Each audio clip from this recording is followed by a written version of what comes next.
யார் நீங்க? உங்களுக்கு என்ன வேணும்? ஏன் வீட்டுக்குள்ள வந்து சத்தம் போடுறீங்க? சார், இந்த நிச்சயதார்த்தத்தை நிறுத்துங்க சார். என்ன பேசுற? சார், நான் அவளை காதலிக்கிறேன் சார். சித்ரா! நீ தப்பான அட்ரஸ்க்கு வந்திருக்க. தயவு செஞ்சு வெளியே போ. சார், நான் டிவில எவ்வளவு தடவை பார்த்துருவேன்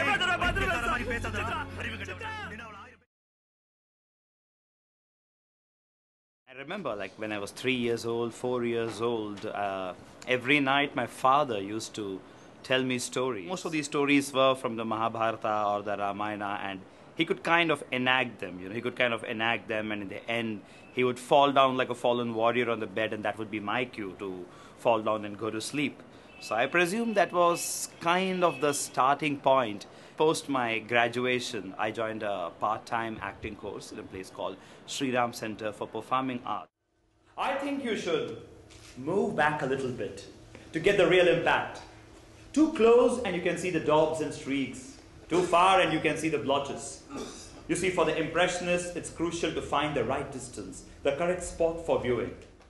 I'd also been accepted as an apprentice in the repertory. I toured India, worked with some of the greatest names when I was just 19 years old, and it was a remarkable experience for me. So immediately after Sriram Center, I applied for the National School of Drama. And when I was in my third year, the final year, then came upon a man called Nasiruddin Shah, who is one of the most brilliant stage actors and film actors of India. It was he who came into the class and kind of broke all the myth which we were carrying in our head about acting, characterizations, with one single sentence which is attributed to Stanford Meisner, basically, that acting is a response to an imaginary stimulus and nothing more than that. And that was the start of a brand new journey. After finishing my graduation at the drama school, I came down to Chennai. And I came down in 98, but I was not able to find any theatre work here because either the groups who were working here were very, very closely knit and there was not too much space for a brand new person. I was also carrying the tag of a National School of Drama actor, so he would be, hot-headed, he would be a fathead. Can we work with him? Would he expect a lot? Let me propose an exchange. Take my vast realms lying between the Narmada and the Tungabhadra. In exchange, just give me Kanchi. So I wasn't getting any theatre work for almost 2 years. So at that time I decided that if I want to do plays now, I better start directing and producing them on my own. That's the only way I'm going to get to do plays I like. Teaching usually is a lot of fun job because I'm in the position of power. So there is a child, you will in no way be asked to raise the child. You will in no way asked to contribute anything to the child monetarily, emotionally, physically, none of that. I'm just asking for your genes in the form of your sperm. Nisha basically started in 2000. Nisha by itself means twilight, and in fact its opposite in Hindi would be Usha, which basically means dawn. And Nisha means twilight, when the day slips into night. Theatre Nisha, when it started almost at the same time when British Council decided to produce Ashes to Ashes. And the first player who later was to be my wife was Janani.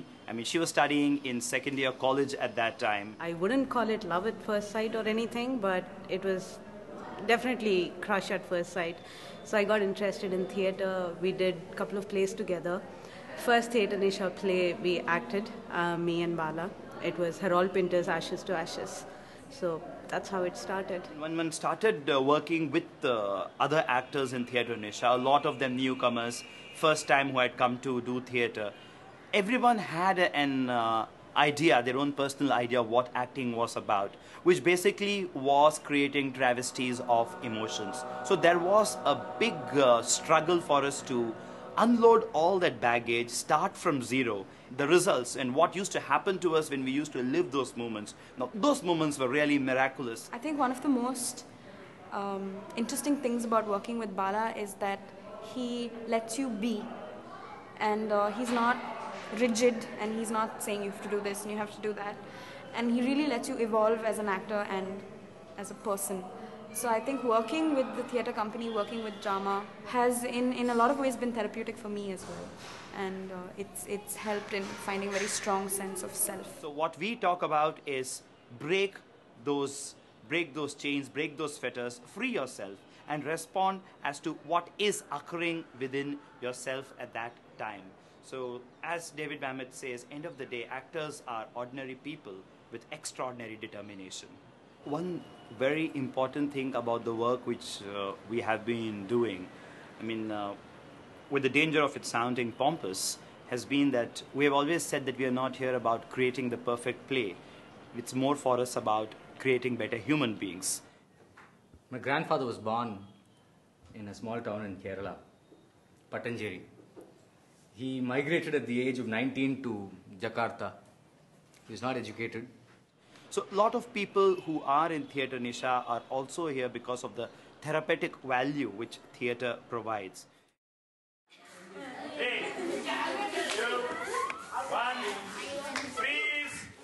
If you want, I can tell you the secret of living forever. You want to live forever? I can tell you a secret. Keep breathing. Seriously, keep breathing. Alpha Omega is basically a school which deals with children who have learning disabilities. I use a lot of theatre games basically to kind of inculcate social skills with the children. Also, it works as a form of speech therapy, and the children put up a professional play.